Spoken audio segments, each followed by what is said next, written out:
राघव, आप मुझे जल्दी लेने आइएगा। शीतल, ये क्या हो गया है तुम्हें? तुम्हारा भाई पंकज कब से तुम्हें बुला रहा है। अब तुम मायके जा रही हो तो कुछ दिन रुक कर ही आना। आखिर भाई है तुम्हारा वो। आखिर इतनी दूरी क्यों भाई? तुम्हें तो बस अपनी आजादी प्यारी है, किसी की फीलिंग्स की तुम्हें कोई कदर नहीं। एक बार कह दिया ना, 2-3 दिन में ही वापस बुला लेना। अच्छा बाबा, ठीक है। इतना कहकर राघव ने शीतल को यश के साथ ट्रेन में बिठा दिया। कुछ देर बाद यश सो चुका था, शीतल की भी आंख लग गई। फिर तड़के सुबह शीतल का फोन बजा। शीतल, कुछ देर बाद ट्रेन स्टेशन पर पहुंच जाएगी। मैं पंकज को फोन कर देता हूँ, वो तुम्हें और यश को लेने स्टेशन आ जाएगा। नहीं, उसकी कोई जरूरत नहीं है, मैं ऑटो लेकर खुद चली जाऊंगी। ये कहकर शीतल फोन काट देती है। अब उसके मन में कई सवाल जवाब तहलका मचा रहे थे। उसे मायके के वो पुराने दिन याद आ रहे थे। पंकज बेटा, जा, शीतल बेटी स्टेशन पर पहुंचती ही होगी, जाकर ले आओ उसे। बच्चे और सामान के साथ आने में उसे परेशानी होगी। माँ, वो पहली बार थोड़ी ना आ रही है और वो पूरे शहर से परिचित है। वो तो हमारे सागरपुर की डॉन थी, वो अपने आप आ जाएगी। देख, मेरे जीते जी तू मना मत कर। मेरे मरने के बाद जैसा रिश्ता निभाना है निभाते रहना। ये बातें सोचकर शीतल के चेहरे पर हल्की मुस्कुराहट आ गई, लेकिन अगले ही पल वो उदास हो गई। दरअसल शीतल की माँ की मौत को 1 साल बीत चुका था। जब उसकी माँ जिंदा थी तो वो किसी न किसी बहाने से शीतल को बुला ही लेती थी, और शीतल भी पूरे हक से जाती थी कि ये तो मेरी माँ का घर है। लेकिन अपनी माँ के गुजरने के बाद तो मानो शीतल का मायके से वो जुड़ाव रहा ही नहीं था। उस 1 साल में कितना कुछ बदल चुका था। अब उसे अपने मायके में पहले जैसा अपनापन नहीं लगता था। अभी तक माँ होती तो 10 बार फोन कर चुकी होती, लेकिन भैया भाभी का अभी तक एक भी फोन नहीं आया। कुछ देर बाद गाड़ी स्टेशन पर आकर रुकी। शीतल ने ऑटो किया और मायके पहुंच गई। अरे दीदी, आ गई आप? आइए आइए, हम कब से आपकी राह देख रहे थे। अब कैसी हो दीदी? और मेरा ये शैतान भांजा कैसा है? ये ले यश, चॉकलेट खा। थैंक यू मामा। दीदी, आप अपना ये सामान गेस्ट रूम में रख दीजिए, आपका बिस्तर भी वहीं लगा हुआ है। नहीं भाभी, मैं माँ के कमरे में ही सो जाऊंगी। अरे लेकिन उसे तो हमने अब स्टोर रूम बना दिया है। वो क्या है ना, घर में एक्स्ट्रा सामान रखने की जगह ही नहीं थी। शीतल को ये जान अच्छा नहीं लगता। वो चुपचाप अपना सामान गेस्ट रूम में ही रख देती है। फिर शाम को वो भाभी का हाथ बटाने किचन में जाती है। यहीं तो रखा था, न जाने कहाँ है। क्या हुआ दीदी, क्या ढूंढ रही हो? भाभी, माँ का वो स्टील वाला डिनर सेट नहीं मिल रहा जिसमें वो अक्सर हमारे आने पर खाना परोसती थी। अच्छा वो, उसे तो मैंने निकाल दिया। वो क्या है ना, रसोई में बहुत भीड़ हो रही थी, इसलिए मैंने सभी बेकार चीजें फेंकवा दी। आप चिंता मत कीजिए, मैंने डिस्पोजेबल ग्लास और प्लेट्स मंगवा ली हैं। उसी में खा लेंगे तो बर्तन धोने का झंझट ही नहीं रहेगा। माँ थी तो वो हमेशा स्टील के बर्तन में ही खाना परोसती थी, लेकिन आज। दीदी, किस सोच में पड़ गई? आप बैठिए, मैं खाना परोस देती हूँ। वो सभी डिनर करने बैठे। डिनर में आज भाभी ने दाल और कद्दू की सब्जी बनाई थी। ये देख शीतल को पुराने दिन याद आते हैं। भाई वाह माँ, आज तो तरह तरह के पकवान बन रहे हैं। बड़ी खातिरदारी हो रही है माँ अपनी बेटी की है। हाँ तो एक ही तो बेटी है मेरी, ना जाने ससुराल में अपनी पसंद का कुछ खा भी पाती होगी या नहीं। ले बेटी खा, और मेरे नाती के लिए मैंने इनके पसंद के नूडल्स और बर्गर भी बनाए हैं। नानी माँ, तुम बहुत अच्छी हो, हमारा कितना ख्याल रखती हो। तभी यश अपनी माँ से, माँ मुझे नहीं खानी ये कद्दू की सब्जी। नानी माँ थी तो वो हमारे लिए कितना अच्छा अच्छा खाना बनाती थी। चुप कर यश, ऐसा नहीं बोलते, जो बना है हमें वही खाना चाहिए। चलो अब चुपचाप से खाना खाओ। शीतल को मायके आकर रह रहकर अपनी माँ की याद सताती थी। ऐसे 3 दिन बीत गए। 3 दिन अपने मायके में रहने के बाद अगली सुबह शीतल की रवानगी थी। जाने से पहले पंकज एक चाबी लेकर आया और उसने शीतल को दी। ये क्या है भैया? दीदी, ये माँ के कमरे में जो संदूक रखा था उसकी चाबी है। वो शायद उनका सबसे अजीज संदूक था और माँ मुझसे ज्यादा तुमसे लाड रखती थी, इसलिए मैं और तुम्हारी भाभी चाहते हैं कि इसे आप ही खोलो। लेकिन ऐसा क्यों? क्योंकि दीदी, इस पर आपका अधिकार है। माँ हमेशा कहती थी कि मेरे मरने के बाद ये पूंजी शीतल को देना, वही इसकी कीमत समझ सकती है। इसलिए बेहतर होगा अगर आप ही इसे खोलें। कांपते हाथों से शीतल ने वो बक्सा खोला। उसमें सबसे ऊपर शीतल के पापा का वो खादी वाला कुर्ता पजामा रखा हुआ था, जो कि उनका पसंदीदा था। गायत्री, से संभाल कर रखना, मैं इसे पंकज के जन्मदिन पर पहनूंगा। हाँ। हद करते हो जी, दुनिया इतनी आगे बढ़ चुकी है, वो कोट पैंट और सफारी सूट पहनती है और तुम ये खादी का कुर्ता पहनोगे। दुनिया जो पहनती है पहनने दो भाई, लेकिन मैं तो यही पहनूंगा। लेकिन पंकज के जन्मदिन का अरमान मन में दबाए पापा एक दुर्घटना का शिकार हो गए और सब कुछ यहीं छोड़कर चले गए। शायद उस दिन से वो कुर्ता माँ का अजीज हो गया था। उसके नीचे देखा तो भाई के अन्नप्राशन के कपड़े रखे हुए थे। शीतल ने जब और गहराई से देखा तो उसमें एक गुड़िया रखी हुई थी जिससे शीतल बचपन में खूब खेलती थी। कितनी ही ऐसी यादें उस संदूक में कैद थी जो शायद एक माँ के लिए बहुत खास थी। ये सब देख शीतल की आंखों में आंसू आ गए और उसने अपनी भाभी से कहा, भाभी क्या ये संदूक में? हाँ हाँ दीदी, इसकी कीमत आपसे ज्यादा कोई नहीं समझ सकता। आप बेझिझक इसे ले जा सकती हैं। दीदी आती रहना, तुम आती हो तो लगता है माँ आ गई। इस घर को कभी पराया मत समझना, इस घर में तुम्हारा सम्मान हमेशा होगा, ये एक भाई का वादा है। पंकज की ये बात सुनकर शीतल उसके गले लग गई। दोनों के आंसू छलक पड़े।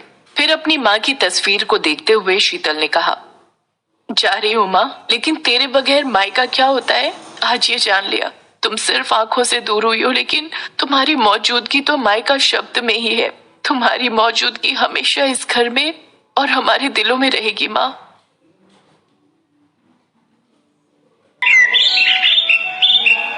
मोहन और सीमा बहुत परेशान थे क्योंकि शादी के 10 साल होने के बाद भी वो माँ बाप नहीं बन पाए थे। मोहन मजदूरी करता था और उसी से घर चलता था। सीमा ने माता रानी का व्रत रखा और फिर उसका सपना पूरा हुआ। मोहन और सीमा को एक बेटा हुआ और उसका नाम मोनू रखा। देखो जी, हमारा बेटा कितना खूबसूरत है। वो तो होगा ही, मुझ पर जो गया है। वो दोनों बहुत खुश हैं। मोहन एक दिन काम से लौटते वक्त मोनू के लिए एक लॉकेट खरीद कर लाया। लॉकेट में मोहन, सीमा और मोनू की प्यारी छवि है। उसने घर लौटने के बाद वो लॉकेट मोनू के गले में पहना दिया और बोला, ये लॉकेट हमारी निशानी है, ये जीवन भर मोनू के पास रहेगा। वो तो ठीक है, पर ये इतना बदमाश है कि पूछो मत, सोता ही नहीं है। अरे सीमा, तुम इसको लोरी सुनाओ ना, लोरी सुनकर सारे बच्चे सो जाते हैं। सीमा लोरी सुनाना शुरू करती है।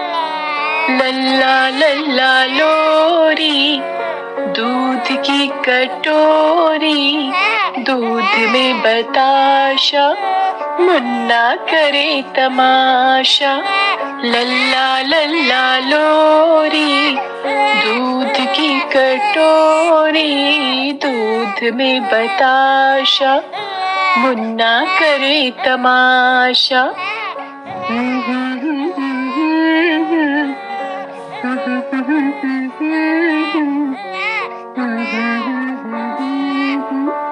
मुन्ना करे तमाशा। ऐसे ही दिन भी बीतते रहे। मोनू थोड़ा बड़ा हुआ। एक दिन मोनू ने मेले में घूमने जाने की जिद पकड़ ली। दुर्गा माँ के मंडप के पास मेला लगा था। महेश और सीमा मोनू को मेले में लेकर गए, मगर तभी दुर्घटना घटी। मेले में अचानक से आग लग गई।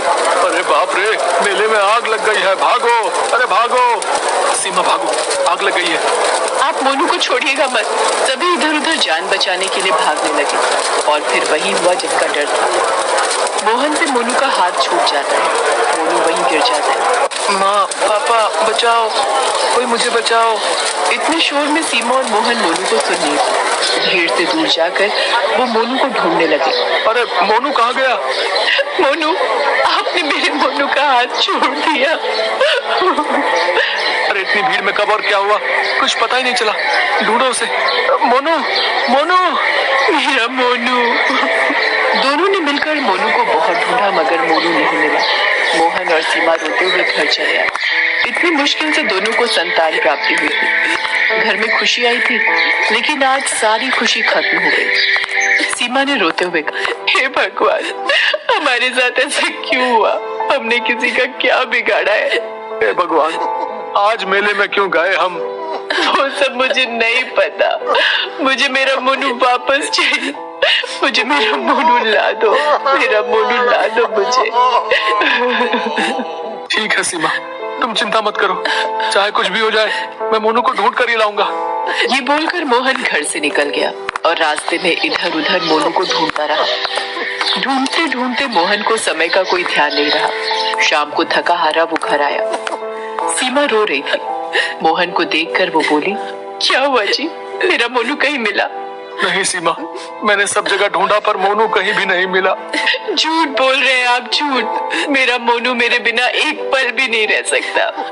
मेरा मोनू वापस आएगा। मैं आज ये वचन देता हूँ, मैं मोनू को तुम्हारी गोद में ला कर ही रहूंगा, चाहे इसके लिए मुझे अपने प्राण ही क्यों ना देने पड़े। अगले दिन से मोहन बस मोनू को ढूंढता रहा और सीमा घर पर रोती रही। कुछ दिन बीत गए। काम पर न जाने की वजह से मोहन का काम भी चला गया और घर पर रो रो कर सीमा पागल सी हो गई। कुछ दिन बाद घर का सारा राशन खत्म हो गया। तब दोनों को मालूम हुआ कि ये ज्यादा दिन नहीं चलेगा। अगर खाना ही ना मिले तो वो मोनू को ढूंढेंगे कैसे? ये सोचकर दोनों ने अमीरों के घर नौकरी शुरू की। उन घरों में मोहन घर की साफ सफाई करने से लेकर कपड़े धोने तक सारा काम करता रहा और सरला उन घरों में खाना बनाने लगी। काम के बाद बचे हुए समय में मोनू की खोज में दोनों बस इधर उधर भागते रहे। देखना सीमा, मोनू एक दिन जरूर मिलेगा। बस उसे एक बार देख लो इन आंखों से, मैं भगवान से दुआ मांगती हूँ। ऐसे ही 25 साल बीत गए मगर मोनू अभी तक नहीं मिला। इतने दिनों में मोहन और सीमा बहुत सारे घरों में काम कर चुके हैं। एक दिन दोनों को खबर मिली कि शहर में एक अभिषेक नाम का आदमी आया है। उसकी उम्र तो बस 30 साल है मगर उसके पास पैसे बहुत हैं और उसको 2 काम करने वालों की जरूरत है। तनख्वाह भी बहुत अच्छी है। मोहन और सीमा उसके पास जाते हैं। मालिक, हमें ये काम दे दीजिए मालिक। हमें काम की बहुत जरूरत है। हाँ, तुम दोनों काम कर पाओगे क्या? इतनी उम्र जो हो गई है। अभिषेक की पत्नी का नाम ऋतु है। ऋतु वहाँ पर आ जाती है और कहती है, ये दोनों बूढ़ा बूढ़ी किसी काम के नहीं, भगा दो इन दोनों को। नहीं नहीं मालकिन, हम बिना कुछ कहे काम करेंगे, बस हमें इस काम के लिए रख लीजिए। ठीक है, रख तो लेंगे, मगर काम के वक्त थोड़ा सा भी नखरा किया तो मुझसे बुरा कोई नहीं होगा। मोहन और सीमा को काम मिल जाता है और दोनों काम पर लग जाते हैं। मोहन घर साफ करता है और सीमा खाना बनाने में लग जाती है। ए बुड्ढे, उधर ठीक से साफ नहीं हुआ, ठीक से साफ कर चल। जी मालकिन, अभी करता हूँ। अरे ठीक से कर, ये वाला कोना क्या तेरा बाप साफ करेगा? मोहन चुपचाप सुनता रहता है और काम करता रहता है। उधर सीमा खाना बना लेती है। अभिषेक और ऋतु दोनों खाने के लिए बैठते हैं। सीमा दोनों को खाना देती है और चुपचाप पास में खड़ी रहती है। अभिषेक पहला निवाला लेता है और कहीं खो जाता है। अरे ये क्या हुआ अभिषेक?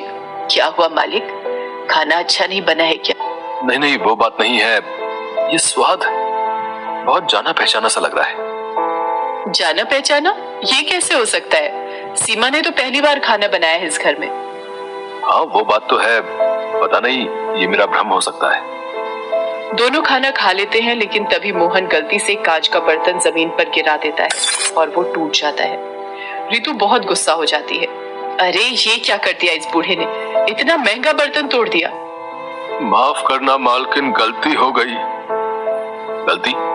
इस घर में गलती की कोई माफी नहीं है। तभी अभिषेक एक छड़ी लाता है और मोहन को मारने लगता है। सीमा भाग कर आती है और अभिषेक के पैर पकड़ लेती है। माफ कर दीजिए मालिक, इनकी तबीयत ठीक नहीं है। लो बहाना शुरू, मैंने तभी बोला था कि इन दोनों को निकाल दो, अब भुगतो। आप मुझे मारिए मालिक, लेकिन इन्हें छोड़ दीजिए।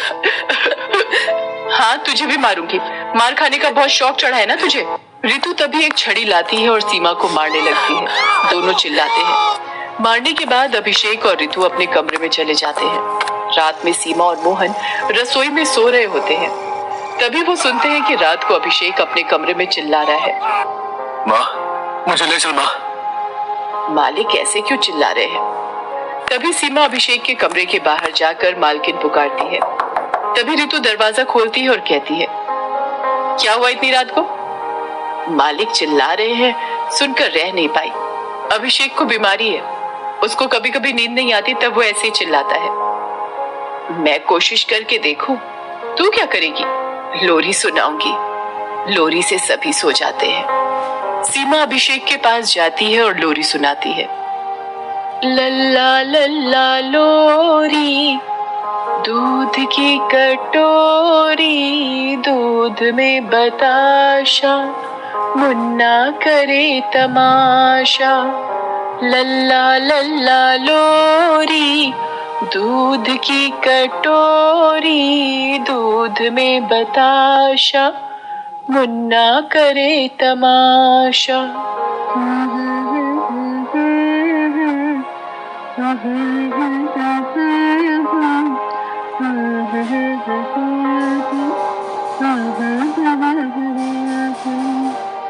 अभिषेक तुरंत सो जाता है। रितु को आश्चर्य होता है, लेकिन सुबह अभिषेक ऑफिस के लिए निकलता है। उसके ऑफिस में आज एक जरूरी मीटिंग है, इसलिए वो हड़बड़ी में घर से निकलता है और बिना इधर उधर देखे रास्ता पार करता है। पर तभी रास्ते में गाड़ी आकर उसे धक्का मार देती है और वो जमीन पर गिरकर तड़पने लगता है। रितु, सीमा और मोहन दौड़कर उसके पास जाते हैं। तीनों मिलकर अभिषेक को उठाने की कोशिश करते हैं और तभी मोहन और सीमा देखते हैं कि अभिषेक के गले में एक लॉकेट है। ये वही लॉकेट है जिसे मोहन ने मोनू के गले में पहनाया था। मोहन और सीमा उस लॉकेट को देखकर चौंक जाते हैं। अरे ये लॉकेट मालिक के पास कैसे आया? ये लॉकेट तो अभिषेक के पास बचपन से है। वो अनाथ है, किसी मेले में खो गया था। अभिषेक से ही सुना है मैंने। मेले में आग लगने के कारण दौड़ते हुए वो गिर गया था और उसके पापा से उसका हाथ छूट गया था। फिर सब कुछ खत्म होने के बाद जब वो मेले के पास बैठकर रो रहा था, तब किसी अनाथ आश्रम के मालिक ने उसे देखा और उसे अपने साथ लेकर गए। अभिषेक ने अनाथ आश्रम में रहकर ही पढ़ाई पूरी की और नौकरी करने बाहर चला गया। बचपन से ये लॉकेट उसके पास है। ये सुनकर मोहन और सीमा की आंखों में आंसू आ जाते हैं। असल में ये वही लॉकेट है जो मोहन ने मोनू के गले में पहनाया था। अभिषेक असल में उनका मोनू है। वो तुरंत मोनू को उठाकर दुर्गा माँ के मंदिर में ले जाते हैं और माँ से प्रार्थना करते हैं, हे माँ, मेरा बच्चा 25 साल पहले खो गया था। इतना ढूंढने के बाद आज वो मिला है हमें। उसको फिर से हमसे अलग मत करना माँ। तभी दुर्गा माँ प्रकट होती है और अभिषेक यानी मोनू को ठीक कर देती है। मोनू को सब कुछ पता चलता है और फिर वो सब समझ जाता है कि क्यों सीमा का बनाया हुआ खाना जाना पहचाना लग रहा था, क्यों सीमा की लोरी सुनकर वो सो गया था। वो मोहन और सीमा पर किए गए अत्याचार की भी माफी मांगता है। माँ, पापा, मुझे माफ कर दो। मैंने आप दोनों पर बहुत अत्याचार किए हैं। मैं उस बात के लिए शर्मिंदा हूँ। मुझे माफ कर दो। चुप कर बेटा, माँ बाप से कोई माफी मांगता है क्या? ये बोलकर मोहन और सीमा अपने बेटे को गले लगा लेते हैं। रितु भी माफी मांगती है। अंत में सभी एक साथ हो जाते हैं और खुशी खुशी